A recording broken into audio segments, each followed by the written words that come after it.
Hello everyone, welcome back to my channel. कैसे हो आप सभी लोग? आई होप कि आप सब बहुत ही अच्छे होंगे। तो आज भी मैं आपके लिए लेकर आई हूँ बहुत ही useful kitchen tips and hacks, जो कि आपके घर और किचन के सभी मुश्किल काम को करेंगे बहुत ही आसान। तो चलिए आज का वीडियो शुरू करते हैं। तो फ्रेंड्स, आज की पहली टिप आपको बहुत ही यूज़फुल लगेगा, जो कि कबाड़ से जुगाड़ बनाने वाली हूँ। ठीक है, तो यहाँ पर देखिए इस तरह का बोरी, जो कि अक्सर हम चावल वगैरह या फिर अगर आपके पास चावल की बोरी नहीं है तो कोई दिक्कत नहीं है, आटा का बोरी तो होगा ही। तो आप इस तरह का कोई भी किसी भी तरीके की बोरी ले लीजिए, जो कि अक्सर हम सभी के घरों में होता है। लेकिन हाँ, साइज में अंतर ज़रूर रहता है। जैसे कि यहाँ पर जो बोरी है ना, वो मेरे पास छोटा साइज़ का बोरी है। अगर आपके पास बड़ा साइज़ का बोरी भी है ना, तब भी उसको मतलब आप यूज़ में ले सकते हो, लेकिन 2 से 3 फ़ोल्ड उसे कर लीजिएगा। और उसके बाद हमें लेना है एक पिलो कवर, जो कि ये भी पुराना हो चुका है। साइड से देखिए थोड़ा-सा ना फट से गया है और कलर भी थोड़ा-सा फेड हो चुका है। अब देखिए हमें क्या करना है, इस बोरी को इस तरह से पिलो कवर के अंदर डाल देना है। जैसे कि मैं आपको बताया कि मेरे पास छोटी साइज़ की बोरी है, तो इसे हमें काटने-पीटने की ज़रूरत या फिर फ़ोल्ड करने की ज़रूरत नहीं पड़ी है। अगर आपके पास बड़ा साइज़ का बोरी है तो आप उसे फ़ोल्ड कर लीजिएगा। अब देखिए इसकी जो माउथ साइड में जो एक्स्ट्रा पार्ट है, उसे हमें इस तरह से अंदर के साइड में फ़ोल्ड कर देना है। यहाँ पर आप चाहें तो परमानेंट तरीके से इस तरह से एक सिलाई कर दीजिएगा, या फिर सेफ्टी पिन की मदद से भी आप टक कर सकते हो। लेकिन मैं आपको एज़ यूजुअल ऐसे ही दिखा रही हूँ करके। तो इस तरह से देखिए कितना बढ़िया सा यूज़फुल सा एक डोरमेट बन के तैयार हो चुका है। तो अक्सर क्या होता है, खासतौर में वॉशरूम के बाहर जो डोरमेट हम रखा करते हैं, वो डोरमेट हमेशा ही गीले रहते हैं, क्योंकि मोटे से होते हैं ना, तो वो सूखने में टाइम लगता है। दूसरी चीज़, बहुत ज़्यादा गंदे भी होते हैं। लेकिन अगर आप इस तरह का डोरमेट का यूज़ करेंगे तो ये गीले भी होंगे तो जल्द से जल्द सूख जाएंगे, क्योंकि हल्का पतला सा है। और दूसरी चीज़, रफ एंड टफ इसे यूज़ भी कर पाओगे, जल्दी फटेंगे भी नहीं। है ना कितना यूज़फुल सा आइडिया? तो चलिए अब देख लेते हैं अगली यूज़फुल ट्रिक।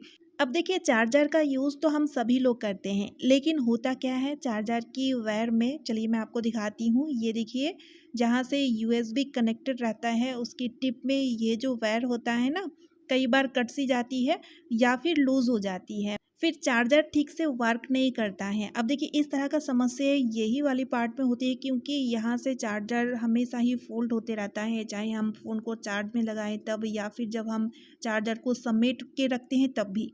तो इसके लिए एक छोटा सा ट्रिक, यहाँ पर देखिए हमने ले ली है स्प्रिंग, और ये पेन की स्प्रिंग है, जो कि आपको इजीली घर पर ही मिल जाएंगे। अब हमें इस स्प्रिंग को यहाँ पर देखिए इस तरह से लपेटते हुए फिक्स कर देना है। बहुत ही इजी है, जो कि आप स्प्रिंग को इस तरह से घुमाते हुए फिक्स करोगे ना, तो ये वाली जगह होगा क्या, हार्ड हो जाएगा, स्ट्रेट रहेगा, हमेशा ही स्ट्रेट रहेगा, मुड़ने का कोई चांस ही नहीं रहेगा।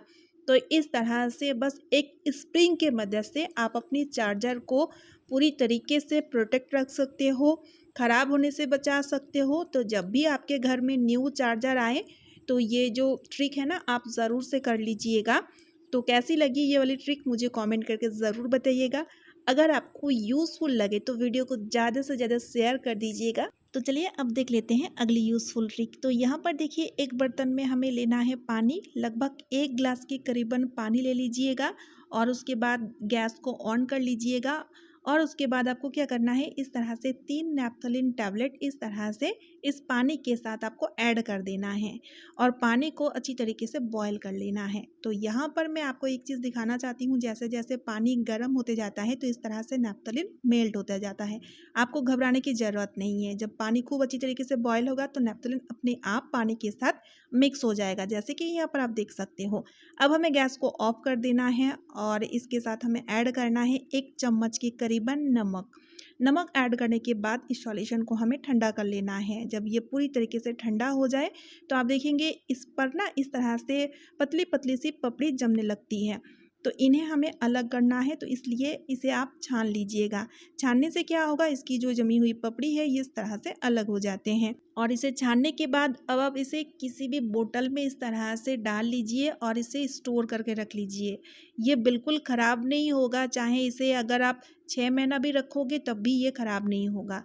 अब देखिए इसका यूज़ लेंगे घर में जब आप पोछा लगाएँ तो पोछे वाले पानी में 2 ढक्कन या 1 ढक्कन डाल देंगे तो आपको फ़िनाइल या निमाइल या किसी भी अदर कोई सॉल्यूशन डालने की ज़रूरत नहीं पड़ेगी। और आप इस तरह से जब घर पर पोछा लगाओगे तो घर पर से मक्खी, मच्छर या फिर जो भी इंसेक्ट रहेंगे वो पूरी तरीके से ख़त्म हो जाएँगे और आपके घर साफ़-सुथरे रहेंगे और घर पर से नेगेटिविटी भी दूर होती है और पैसों की भी बचत होती है। तो ज़रूर ट्राई कीजिएगा। तो चलिए अब देख लेते हैं अगली यूज़फुल ट्रिक। अब देखिए इस तरह का बर्तन लगभग सभी के घरों में यूज़ होता है। इस बर्तन को आप लोग क्या कहते हैं मुझे बताना ज़रूर। हम लोग इसे गमला कहते हैं। तो देखिए जब हम इसे इस तरह से यूज़ करते हैं यानी कि इसे जब हम रफ एंड टफ यूज़ करते हैं तो ये रगड़ खाता है और इसकी तली वाली पार्ट की ये जो सेंटर वाली जगह देख रहे हैं ना, ये वाली जगह स्पेशली पतला होते जाता है और फिर इस तरह से पतला होते होते यहाँ से छेद हो जाता है और फिर बर्तन पूरा का पूरा बेकार हो जाता है। तो जब भी इस तरह का बर्तन आप नया खरीद ले आएँ तो एक छोटा सा काम आपको करना है, जिससे कि इस बर्तन को आप चाहे किसी भी तरीके से यूज़ कर लीजिए, इस पर छेद भी नहीं बनेंगे, ये इसकी जो तली वाली पार्ट है ये पतले नहीं होंगे। तो इसके लिए आपको लेना है नेल पेंट और नेल पेंट को हमें लगाना है इसकी तली वाली पार्ट की जस्ट सेंटर में। बस इतना सा ही जगह पर आपको नेल पेंट लगा देना है, मोटी लेयर पे लगा दीजिएगा। तो नेल पेंट लगाने से क्या होगा, इसकी एक कोटिंग बन के तैयार हो जाएगा, एक लेयर बन जाएगा। यानी कि आप देखिए आपकी जो बर्तन है ना वो रगड़ खाएंगे तो नेल पेंट से प्रोटेक्ट रहेगा। ठीक है, तो आपको नेल पेंट की मोटी लेयर लगा देनी है और जब ये सूख जाए तो ये नेल पेंट छूटेगा भी नहीं। तो इस तरह का बर्तन आप खरीदने के बाद ये काम आप ज़रूर करें। तो चलिए अब देख लेते हैं अगली यूज़फुल ट्रिक। अब देखिए आपके घर पे जब न्यू सिलेंडर आए तो हमेशा आप 2 चीज़ ज़रूर से चेक कर लीजिएगा। पहला तो इसका वज़न और दूसरी चीज़ इसकी एक्सपायरी डेट, जो कि आपको यहाँ पर लिखा हुआ मिलेगा। तो यहाँ पर जैसे कि आप देख सकते हैं लिखा हुआ है A34। इसका मीनिंग क्या है? चलिए मैं आपको डिटेल में बताती हूँ। तो यहाँ पर देखिए जो अल्फ़ाबेट में लिखा हुआ होगा वो मंथ को बताता है, यानी कि महीने को इंडिकेट करता है और ये 4 सेक्शन में बाँटा हुआ रहता है।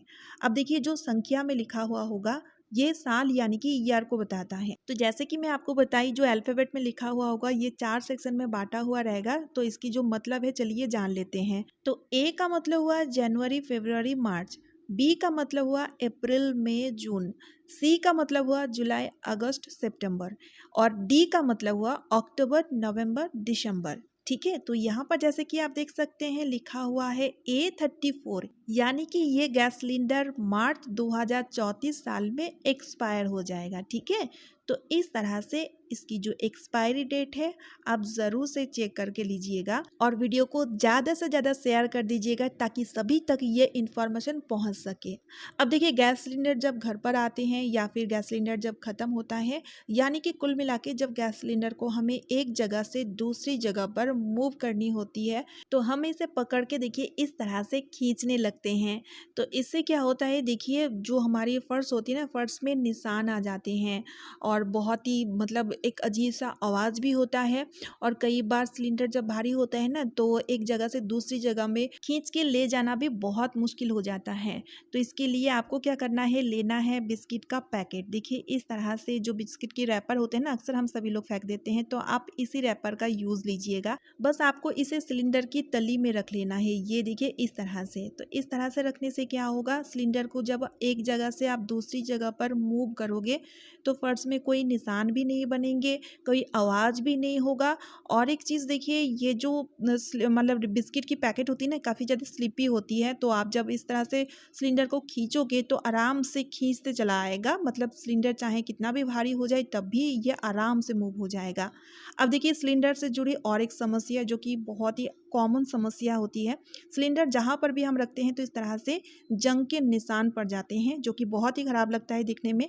अब देखिए कई लोग इस निशान को छुटाने के लिए हार्पिक का यूज़ लेते हैं, लेकिन हार्पिक का यूज़ डायरेक्ट अगर फर्श में करते हैं ना तो काले काले से निशान बन जाते हैं। तो यहाँ पर एक छोटा सा ट्रिक मैं आपको बता रही हूँ। आपको लेना है चाय पत्ती, तो आपको यूज़ किया हुआ चाय पत्ती लेना है और इस चाय पत्ती को आप क्या कीजिएगा, पहले इस तरह से जंग की जो निशान है वहाँ पर अच्छे से फैला दीजिएगा और उसके ऊपर से आपको थोड़ा सा बस आपको हार्पिक डाल देनी है।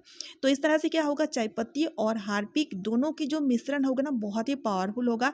और स्क्रबर की मदद से जब इस तरह से रब करोगे तो जितने भी जंग के निशान होंगे वो छूटते चले जाएंगे। जैसे कि यहाँ पर आप देख सकते हो कितना बढ़िया तरीके से छूट गया है ना, कितना यूजफुल सा ट्रिक। तो चलिए अब देख लेते हैं अगली यूजफुल ट्रिक। तो फ्रेंड्स, कई बार जीन्स की जो चेन होती है ना वो खराब हो जाती है, और सिर्फ जीन्स ही नहीं, कई बार बैग या फिर जो जैकेट वगैरह हम वेयर करते हैं तो उसकी चेन जब जाम हो जाती है, या फिर कई बार जब हम इसे लगाते हैं तो लगाने के बाद ना ये खुल सी जाती है। तो इस तरह का समस्या अगर हो और इमरजेंसी में आपको कहीं निकलना है तो बड़ी आफत आ जाती है, तो उस टाइम आपको क्या करना है, आपको लेना है कैंडल।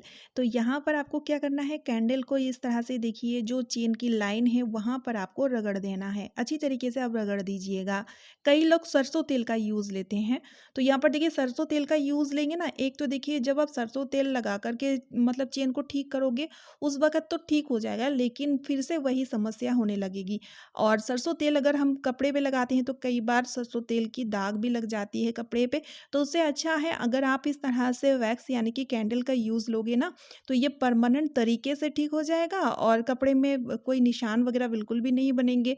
ये देखिए इस तरह से आपको कर लेनी है। अच्छी तरीके से आप इस तरह से कैंडल को चेन पर लगा दीजिएगा। तो आपकी जो चेन है वो पूरी तरीके से ठीक हो जाएगा। घर बैठे ही आप इस तरह से चेन को ठीक कर सकते हो। है ना, कितना यूज़फुल सा आइडिया।